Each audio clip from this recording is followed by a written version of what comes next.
Well, all of this is music to a commerce guy's ears.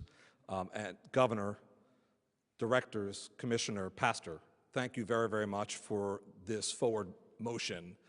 These are essential investments for our environment, for our people, for our economy. And we're very proud to work as a team towards these collective goals, mutually reinforcing, complementary goals.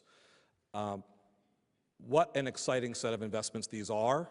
Among them, you've already heard today, thanks to this governor, $95 million of investments in 2 ports, one at Quonset for improvement, 2 in East Providence for new construction, nearly $100 million of investments in service of our green and blue economies, and in particular, in service of our offshore wind industry.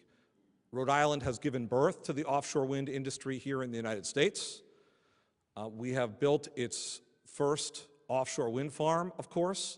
We certainly hope and believe it's not our last. And there's more and more evidence that it's not even close to being the end point. The Biden administration in the spring of 2021, issued some predictions and spoke of investing some $12 billion per year capital investment in projects on both U.S. coasts for offshore wind and related activities, producing 30 gigawatts of power by 2030. As a point of reference, our Revolution Wind project will produce 400 megawatts. The United States is thinking big. It all starts here in Rhode Island. We want to make sure that under this governor, in partnership with this General Assembly, Rhode Island continues to capitalize upon this momentum in the offshore wind industry.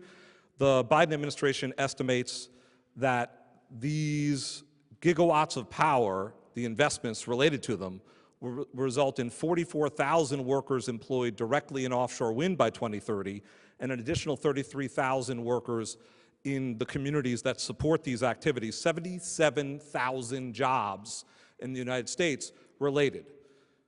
We want to ensure that Rhode Island gets its fair share, revision, better than our fair share of those jobs. Doing so means that we need to create the platforms with which to deploy these turbines. We need to help in the fabrication of them, the assembly of them, and indeed the deployment of them.